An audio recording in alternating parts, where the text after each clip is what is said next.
What is it like to play a remastered version of your most favorite game ever? There's a bit of hesitation, because it could have been a few years since you played the regular version through its entirety. There could be flaws that are more evident now than in the past. Or, the remaster could be all the qualities that made the game your best ever, now only more beautiful.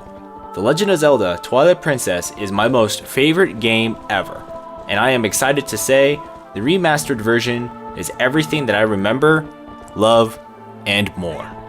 This is the Legend of Zelda Twilight Princess HD video review on the Gamer Access.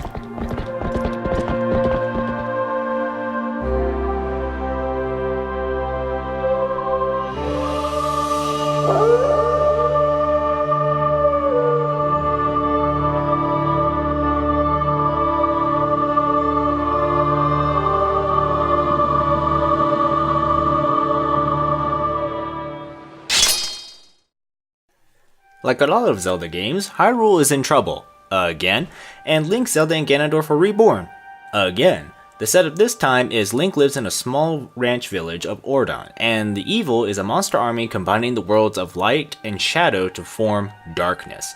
This army is led by Zant. When Link's girlfriend gets kidnapped, he ends up in the Hyrule coated in darkness, becomes a wolf beast, meets an imp named Midna, and they both set off to clear Hyrule of the darkness. The story basically becomes a large adventure of Link and Midna going all over Hyrule collecting pieces of power and importance to eventually defeat Zant and save both the worlds of light and shadow. It is a fairly simple story with some character and nicely timed humor. Legend of Zelda games have never been games with deep, innovative stories, but this one works well enough.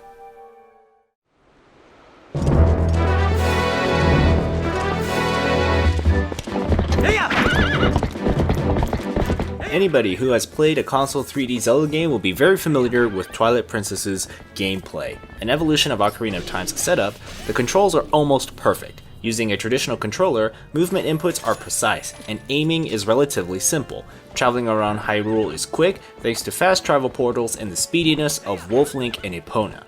There are a great number of collectibles too, including bugs, pulsos, and upgrades scored through various minigames.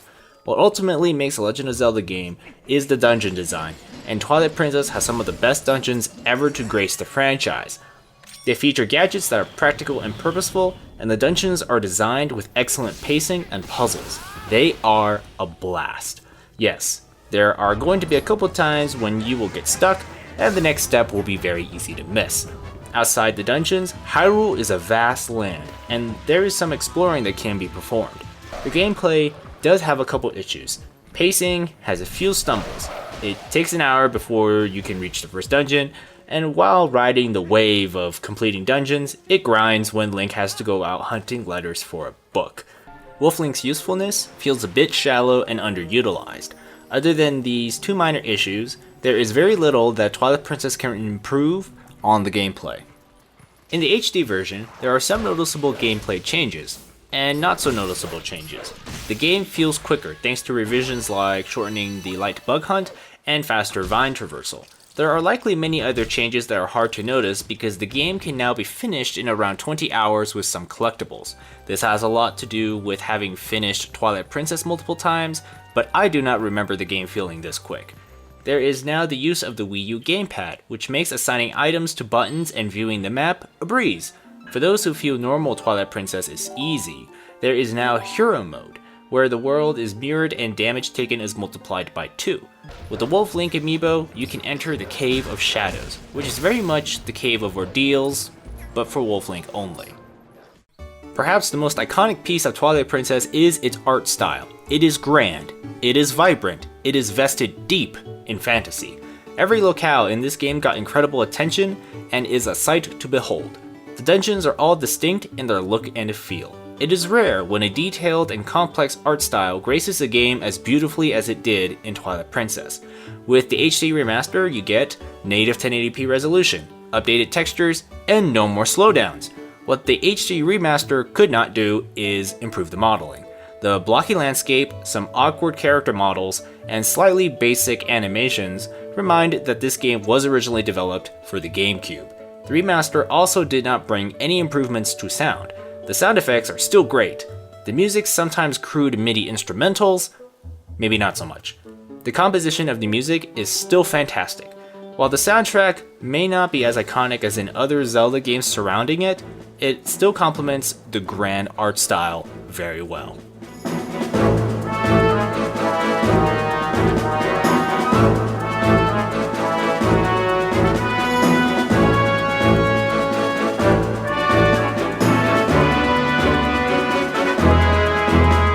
It is very difficult explaining why The Legend of Zelda Twilight Princess is my most favorite game ever. Like a lot of Legend of Zelda games, the gameplay mechanics are some of the best in gaming. It is an evolution of the gameplay that at one point revolutionized the video game industry. What ultimately makes Twilight Princess one of the greatest is the style that goes with the gameplay. It is one of the most beautiful fantasy styles to ever grace gaming, and it is glorious. It is an epic adventure that feels like nothing else, and now it looks sharper than ever. The score that will be given to The Legend of Zelda Twilight Princess HD will be a 9.0 out of 10.